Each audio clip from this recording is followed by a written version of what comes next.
안녕하세요, 김주현입니다. 반갑습니다. 오늘은요, 직무 전문화로 생산성이 높아졌습니다 라는 주제로 한번 살펴보도록 하겠습니다. 왜냐면요, 조직의 생산성을 높이는 데 있어서 아주 좋은 방법이 직무 전문화거든요. 그래서 오늘은 직무 전문화에 대해서 살펴보도록 하겠습니다. 직무 설계에는요, 다양한 접근 방법이 있습니다. 직무 구조 설계가 있고요, 또 직무 과정 설계가 있고 직무 시간 설계가 있습니다. 먼저 직무 구조 설계는요, 어떠한 직무가 어떠한 일을 하는지 그 내용 부분하고 그 방법을 어떻게 하는지에 대한 디자인을 하는 것이고요. 직무 과정 설계는 우리가 한 조직에서 보면 하나의 직무가 있지는 않잖아요. 여러 직무가 일을 하기 때문에 어떠한 직무가 어떤 직무에 어떻게 영향을 미치는지에 대한 연결을 설계하는 그런 과정이라고 보시면 되겠습니다. 그리고 마지막으로 근무 시간 설계가 있는데요. 앞서 강의에서도 제가 말씀드렸지만 인적자원 관리에 있어서 경제적 측면과 사회적 측면을 바라보는 게 굉장히 중요하다라는 말씀을 드렸는데, 예를 들면 근무 시간이 굉장히 늘어나게 되면 초과 근무 수당이 늘어난다든지 이렇기 때문에 인건비 상승이 초래되는 그런 일들이 있고요. 또 한편으로 근무 시간이 너무 길게 되면 직원들이 모티베이션이 떨어지기 때문에 직무 불만족으로 이어지기 때문에 이런 부분도 같이 설계를 해야 된다라는 말씀을 드리고 싶습니다.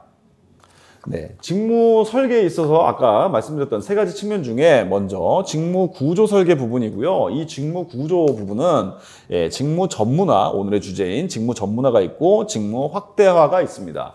직무 구조 설계에서 직무 전문화, 이것은 한 작업자의 태스크의 종류를 바로 축소하는 것입니다. 더 분업화시키는 거죠.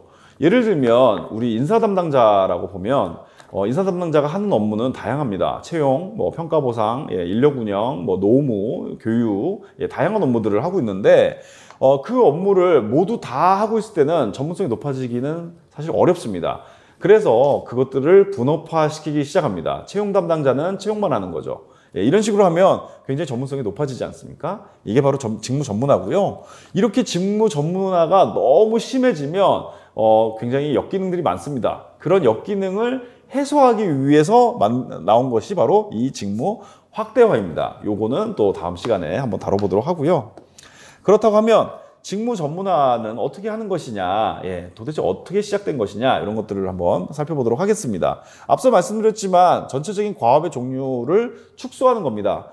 이것은 아담 스미스의 국부론에서부터 시작이 됐고요. 이 국부론에서 부자가 되는 방법이라고 해가지고 그렇게 하려면 분업을 해야 된다 라는 주장을 하게 됩니다. 실제로 이 아담 스미스는 생산성이 240배나 증가할 수 있다라고 주장을 했는데요.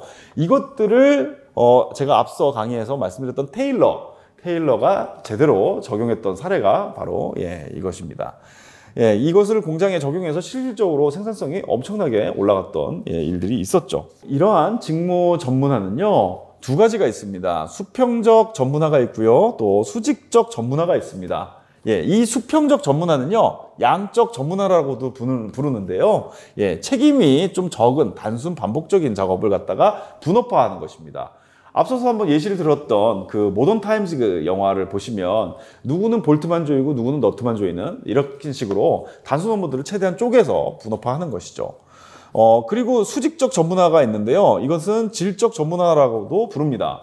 이거는요, 좀 책임이 큰 공정들 있잖아요. 좀 어렵거나 부담스러운 그런 업무들을 갖다가 쪼개서 하위자들한테 일을 맡기는 겁니다. 그렇게 되면 부담이 줄어드는 거죠. 예를 들면 우리 인사 전략을 수립한다라고 하면은 외부 환경 분석도 해야 되고 내부 자원들도 한번 살펴봐야 되고 또 전사 경영 전략과 맞춰서 어떻게 방향을 설정해야 되는지에 대한 이런 문제들도 있고요. 또 거기에 또 주요 과제들은 무엇을 해야 되는지 도출도 해야 되고 이런 것들이 또 각 기능별로 필요하고 이런 큰 범위의 업무가 됩니다. 이런 업무를 갖다가 어떤 한 담당자가 한다고 하면 굉장히 어렵게 되는데, 이 업무를 쪼개서 누구는 외부 환경 분석만 담당하고 또 누구는 내부 상황이 어떠한지 살펴보는 일만 하고 또 누구는 방향 설정만 하고 이런 식으로 쪼개서 그 부담을 줄이는 방법의 분업화입니다. 이거를 수직적 전문화라고 부르고 있습니다.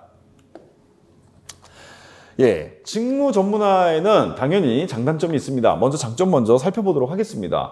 분업을 시켜놨기 때문에 한 사람이 다양한 업무를 수행하는 게 아니라 적은 업무, 적은 종류의 거업을 하다 보니까 우리가 외부에서 사람을 선발하거나 또는 이 사람을 일을 할 수 있게끔 교육 훈련하는 것이 상대적으로 용이해집니다.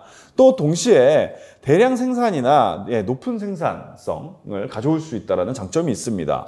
그리고 업무를 쪼갰기 때문에 여러 태스크를 하는 숙련공이 필요하지 않게 되죠. 그러다 보니까 인건비가 줄어드는 효과가 있습니다. 또 작업 관리도 용이해지죠. 이 어떤 불량이 일어났을 때 여기에 책임 소재가 누구한테 있는가를 확인하기가 굉장히 쉬워지게 됩니다.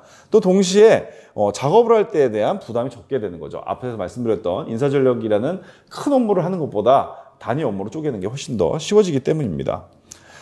반면에 단점도 있습니다. 우리가 새로운 상품을 만들거나 서비스를 하는 데 있어서 전체적으로 봤을 때는 또 품질 관리에 어려움이 있습니다. 왜냐하면은 여러 사람들이 일을 쪼개서 하다 보니까 누구 하나가 잘못됐을 때 또 전체 업무가 망가지는 그런 경우들이 발생할 수 있고요. 또 작업을 계속적으로 단순 업무를 반복하다 보면은 권태감이나 피로감이 충분히 발생할 수 있습니다. 그래서 더 이상 모티베이션 되지 않고 회사를 떠나거나 이런 일들이 벌어질 수 있고요. 또 동일 업무만 계속 하다 보니까 직원들이 성장하기가 굉장히 어려워집니다. 그러면서 또 자기 업무만 담당하다 보니까 동료와의 협업 이런 것들이 없어서 관계를 형성하는 데 어려움을 겪기도 합니다. 지금까지 직무 전문화에 대해서 좀 말씀을 드렸고요. 다음 시간에는 보다 유익한 내용으로 찾아뵙도록 하겠습니다. 시청해 주셔서 감사합니다.